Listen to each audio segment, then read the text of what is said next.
नमस्कार, मैं रवीश कुमार। क्या बिहार में नोटबंदी की तरफ वोटबंदी हो रही है? विपक्ष ने वोटबंदी का नाम दिया है। बिहार में रहने वाले और बिहार के बाहर रहने वाले वोटरों की जांच हो रही है। क्या बिहार के बाहर रहने वाले वोटरों को पता चल गया है कि बिहार में ऐसा कुछ हो रहा है? उन्हें क्या करना है? उनका वोट कट ना जाए, इसके लिए उन्हें कब अपने गांव पहुंचना है? आगे बढ़ने से पहले आपसे एक गुजारिश है, यह मामला बहुत गंभीर है, पेचीदा भी। इस वीडियो की एक एक बात को ध्यान से सुनिए। यह खबर वैसी नहीं कि पहली लाइन सुनकर निकल गए। आपके वोट के अधिकार का सवाल है। अनजाने में भी नाम कट जाए तो भी वोट का अधिकार चला जाता है। इस मीटिंग को मैं सौहार्दपूर्ण कतई नहीं कह सकता।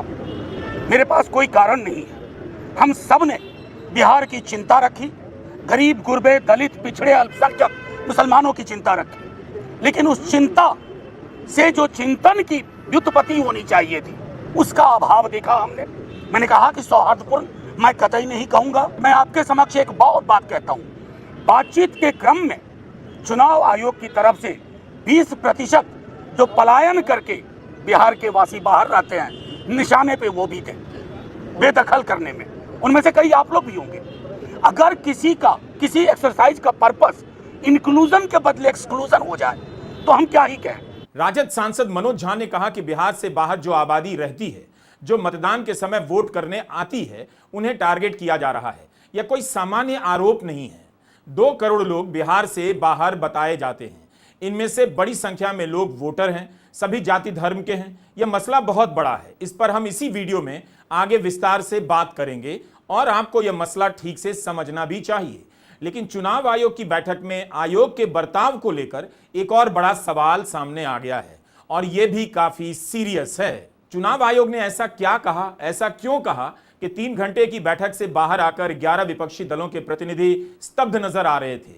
उनकी बातों से लगा कि उन्हें यकीन नहीं हो रहा कि वे भारत की संवैधानिक संस्था चुनाव आयोग की बैठक से निकलकर आ रहे हैं। उनकी बातों में हैरानी और चिंता से लगा कि बैठक में उनके साथ काफी कुछ घटा है, मगर वे भी सारी बातें नहीं बता पा रहे थे।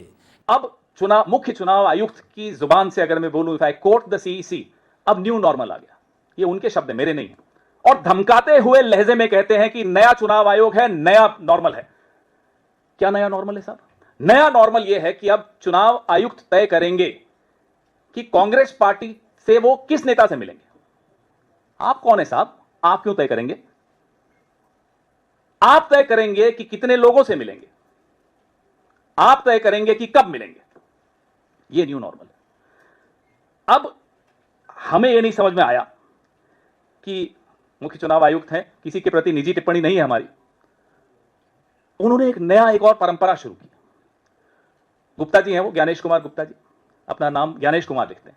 अब गुप्ता जी को यह लगता है कि पत्रकारों को वो व्हाट्सएप मैसेज करके खबरें प्लांट करेंगे और वो गुप्त रह जाएगी बात। गुप्ता जी, यहां कुछ गुप्त नहीं रहता।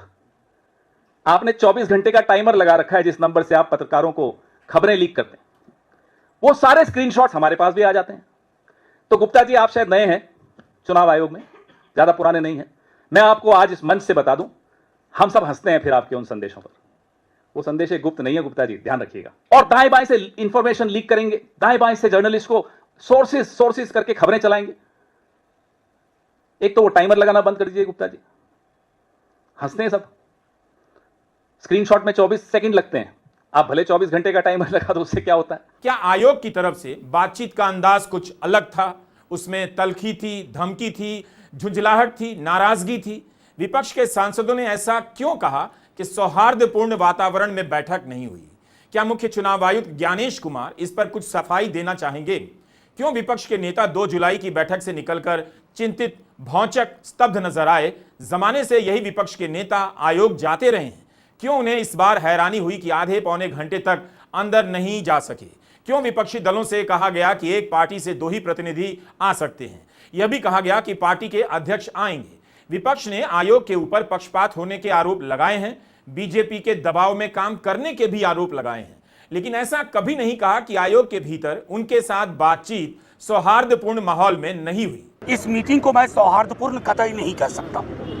मेरे पास कोई कारण नहीं है। हम सब ने बिहार की चिंता रखी, गरीब गुरबे दलित पिछड़े अल्पसंख्यक मुसलमानों की चिंता रखी, लेकिन उस चिंता से जो चिंतन की व्युत्पत्ति होनी चाहिए थी उसका अभाव देखा हमने। मैंने कहा कि सौहार्दपूर्ण मैं कतई नहीं कहूंगा। लेकिन यहाँ देख करके काफ़ी आश्चर्य हुआ और देख करके ये आश्चर्य हो रहा था कि अंदर हमारी बातों को, डेलीगेशन को सुनने के लिए भी नहीं तैयार था। हम लोग आधा घंटा 45 मिनट डेलीगेशन अंदर जाने के लिए हम संघर्ष करते रहे। तो इसलिए उसी समय मुझे ये जो है महसूस हो रहा था कि शायद अंदर जाकर के हम बिहार के मतदाताओं के लिए जो बाबा साहेब भीमराव अंबेडकर जी के जो दिए हुए संविधान में अधिकार है, जो हर व्यक्ति को एक वोट देना है, उनके अधिकार छीने जाएंगे। तो